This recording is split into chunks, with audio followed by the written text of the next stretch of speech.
Many of us are keenly interested in how new laws impact our finances, spark job growth, and, well, strengthen the nation. Absolutely. It affects everyone. And just weeks ago, on Independence Day, a landmark bill was signed into law aiming to do just that. President Trump's one big, beautiful bill. This legislation promised a new era of prosperity through massive tax cuts and strategic investments. But how's it actually impacting American workers and businesses right now? Today, we're diving deep into the real-world effects of these changes. Yeah, we'll unpack what this means for your wallet and, our economy, separating the headlines from the tangible benefits this ambitious legislation aims to deliver. Right. You might actually be surprised by the immediate changes and maybe the long-term opportunities this new law brings to your financial landscape. So, are you ready to discover how a single, sweeping bill could potentially put thousands more dollars directly into your pocket and maybe reshape America's economic future? It's a big question. It is. Our mission today is to explore two vital areas influencing your financial well-being. The recently enacted One Big Beautiful Bill, or OBBB as we might call it, Okay. and a critical comparison of personal retirement savings versus Social Security benefits. We'll extract the most important insights from, well, a stack of sources, giving you a shortcut to being truly well-informed about these powerful shifts. Sounds good. Let's get into it. So with that mission set, let's pull back the curtain on how this monumental OBBB aims to directly impact your daily finances and the broader American economy. Let's start with some changes you might see, like almost immediately in your paycheck. Okay. So on July 4, 2025, President Trump signed the One Big Beautiful Bill into law. Our sources describe it as a really ambitious legislative package. It combines significant tax cuts with key investments. And a central theme here, is the bill's overarching goal to unleash economic prosperity, specifically for workers and small businesses, while also bolstering national security. It really aims to put more money directly into the pockets of hardworking Americans. And what would you say, looking at our sources, is maybe the most innovative or impactful way it tries to achieve that direct benefit? Especially maybe for folks in the service industry. That's a great question, and it's very precisely targeted in the bill. A key insight emerges with the no tax on tips provision. Oh, okay. Starting January 1, 2025 through December 31st, 2028, tipped employees can deduct up to $25,000 in qualified tips from their federal income tax. $25,000. Wow. Yeah, and this isn't just for restaurant workers. It also expands the FICA tip credit. That's your Federal Insurance Contributions Act, which funds Social Security and Medicare. Right. It expands that credit to include beauty service businesses like barbershops and spas. Okay, for tipped workers, that's a direct and, well, pretty immediate boost. I can almost hear the sigh of relief from, a busy barista or a server, knowing more of their hard work stays in their pocket. Definitely. This deduction is available even if you take the standard deduction. Is that correct? Absolutely. And it's important to clarify that these deductions do not affect Social Security or Medicare taxes. That's key. Okay. So the benefit is purely on your federal income tax. Exactly. It's designed as a direct reward for, additional effort aiming to boost individual financial freedom and maybe fuel growth in those service sectors. Makes sense. Now, for those of you who put in extra hours, the OBBB also offers a no tax on overtime provision. You can now deduct up to $12,500 in qualified overtime pay, or $25,000 if you're filing jointly, from your federal income tax through December 31st, 2028. Right. Our sources project this could give the average overtime hourly employee something like a $1,400 tax cut. And it's seen as a pretty significant incentive for manufacturing growth. And this policy specifically targets FLSA non-exempt workers, essentially, hourly employees or those in non-professional roles, typically earning below a certain income threshold. Okay. So the idea is ensuring the benefit reaches a broad base of working-class Americans who often rely on those extra hours. And again, just like the tip deduction, this one is available even if you take the standard deduction, and it does not affect Social Security or Medicare taxes. It's about directly rewarding that hard work. Beyond tips and overtime, this legislation seems to really spread its reach. For seniors, the bill provides an additional $6,000 deduction. That's right, with projections suggesting 88% of those receiving Social Security income will pay no federal tax on those benefits. Well, 88%. And for families? Yeah, for families, there's an increased child tax credit and an expanded standard deduction. Our sources suggest this can eliminate federal tax liability altogether for the first $15,000 of income for single workers and $30,000 for married couples. 15 and 30,000 tax-free start. So when you look at the cumulative effect of all these changes, the overall impact seems pretty substantial. Our sources indicate the average worker could keep an additional $4,000 to $7,200 in annual real wages. 4 to 7,000 more per year. And the average family of four could retain $7,600 to $10,900 more in take-home pay. That's significant money. It is. The core insight here, I think, is that the OBBB isn't just a broad stroke. It's a precisely targeted set of measures aiming to put thousands directly into the pockets of specific American demographics. Creating immediate, tangible financial relief and encouraging, perhaps, a stronger work ethic. Okay, this sounds like a significant boost for individuals, clearly. But what about for businesses? How does the OBBB aim to fuel economic growth from the employer side of things? Right. Moving to businesses, the OBBB provides, well, what our sources describe as a significant lifeline, especially for small businesses and critical industries. How so? Well, first, it makes the 20% small business tax deduction permanent.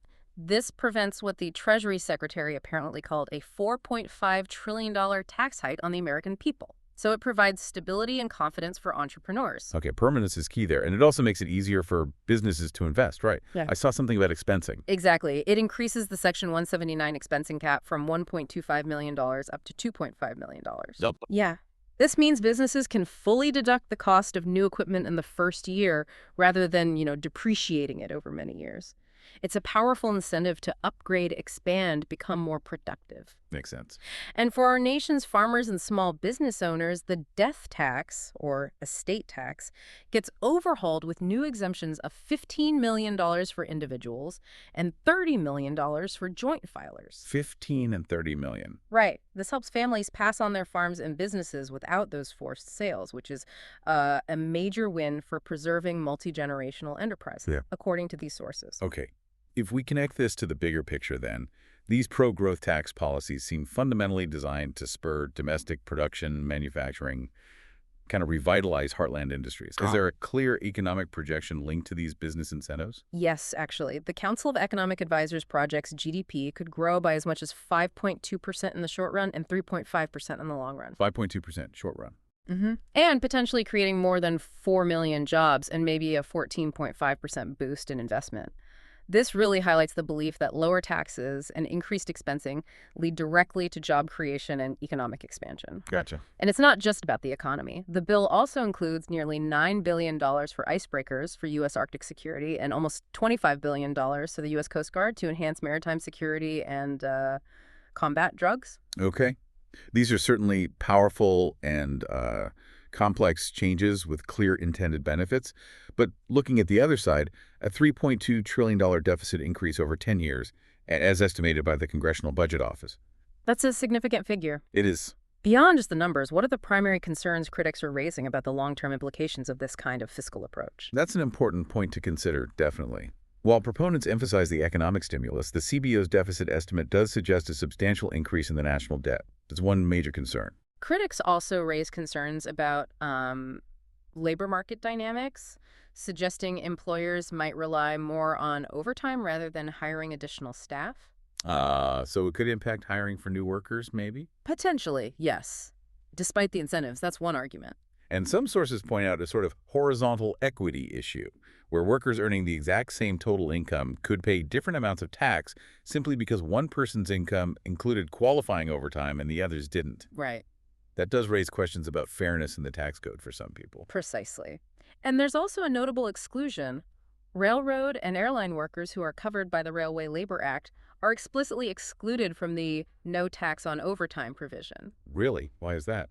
The sources indicate it was a deliberate carve-out, and it has sparked, frustration among these essential workers and their unions, despite efforts apparently to include them in the benefits. Okay. These are definitely important considerations for a complete picture of the OBBB. But, while immediate tax relief is crucial, it's just one piece of your financial well-being. True. So now let's zoom out a bit and pivot to something equally fundamental: how we secure our financial future in retirement. We're going to compare Social Security with personal savings, based on our research. Yeah, and an intriguing aspect here is that Social Security, well, it was never actually intended to be your sole support in retirement. Really. I think many people assume it is. Well, it's meant to be just one leg of a three-legged stool alongside personal savings and ideally employer pensions. And the reality is the old age and survivors insurance and disability insurance OASDI programs, they're actually projected to face large growing deficits over the next 75 years. 75 years. Yeah. That's sobering. Why the deficits? It's primarily because, well, fewer workers are supporting more retirees and people are simply living longer. Demographics mostly. Oh, okay. So to address these deficits, there will likely be a need to either raise taxes or scale back future benefits, or, probably some combination of both. It's a stark reminder that while we often think of retirement as something way off in the future, these structural challenges are very much present today. They impact planning for really all generations. Absolutely. Think of it this way. Social Security is like a continuous pipeline, right? It directly transfers water or money from today's active workers to today's retirees. Okay, a direct transfer. Yeah, there's no storage tank building up for the future.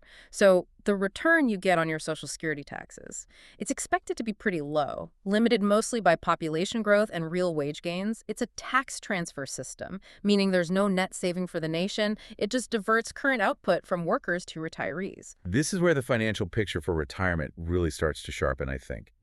Our sources provide some compelling evidence for the significant advantages of taking direct control of your own retirement savings through personal plans. Exactly. Personal retirement plans like your 401ks and IRAs are different. They're pre-funded programs. Pre-funded, meaning? Yeah. Meaning they're like filling your own dedicated reservoir over decades. That reservoir grows through investment, and then it's directly there to supply you in retirement, generating its own returns. I see. It's actual savings. Right. These plans increase national saving, which can then be used to expand the capital stock. Tools, factories, technology, boosting our gross domestic product, our GDP. This means retirees receive payments from an expanded national income, not just a direct transfer from current workers. It grows the pie. So it's not just about getting money back, it's about growing wealth that potentially benefits everyone.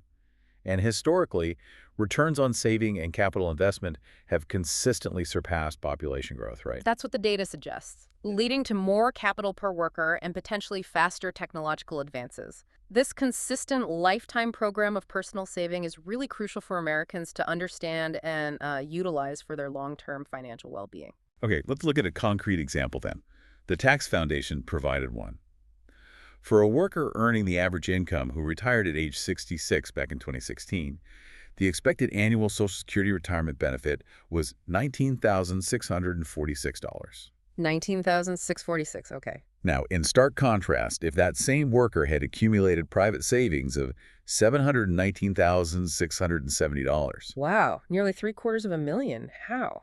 By saving just 10% of their wages consistently in a tax-deferred account, that large sum could provide an annuitized annual income of $57,319. $57,000 versus $19,000. That's a substantially larger sum, almost triple the Social Security benefit in that example. That's a powerful difference. And this wasn't just like a fluke result in their analysis, was it? No. Across 400 simulated cases in the study, annual income from private saving outstripped Social Security retirement benefits in all but 4 instances. 4 out of 400. All but 4. That's pretty overwhelming. It is. And even in those rare exceptions, the study noted that investing 100% in stocks rather than a mixed portfolio would have pushed private savings ahead even in those cases. So the critical takeaway seems really clear. While Social Security is, a foundational safety net, its structural limitations mean personal pre-funded savings, especially when invested strategically over time, consistently offer a vastly superior path to long-term financial independence and growth. Yeah, it really seems that way based on this analysis. This raises an important question, though, for you listening. What influences these returns so dramatically? Are there choices you can make? Absolutely. A lot of factors come into play. Things like your retirement year, obviously your investment portfolio, for example, a standard 60% stocks, 40% bonds mix versus maybe 100% stocks when you're younger. Right, your risk tolerance. Exactly. Also, how much you save, that 10% figure is just an example. Your starting age for work matters. Even your marital status and earnings history can influence it. So lots of variables. Yes, but the key is that choosing a diversified, perhaps stock-heavy portfolio, especially earlier on, can yield significantly higher returns, particularly when compounded over decades. It truly underscores the power of individual choice and, frankly, foresight in building personal wealth. So wrapping this up, what does this all mean for you as you navigate your financial landscape? This deep dive, I think, has revealed that the One Big Beautiful Bill aims to immediately boost your take-home pay through significant federal income tax cuts on things like tips, overtime, and benefits for seniors and small businesses. The intent is clearly to spark broader economic growth and domestic production. Right. And looking further ahead, we've seen that while Social Security definitely plays a role as a safety net, personal retirement saving offers a far more robust path to financial security in retirement. It has the potential for significantly higher returns and gives you greater control over your own future, actually expanding national income rather than merely transferring it. So, as we navigate this evolving economic landscape, and maybe consider this, beyond the immediate relief from potential tax cuts, how will you actively leverage these new tax incentives if they apply to you, and the undeniable power of consistent personal saving to build a truly prosperous and secure financial future for yourself and your family? The choices you make today, based on information like this, will profoundly shape your tomorrow.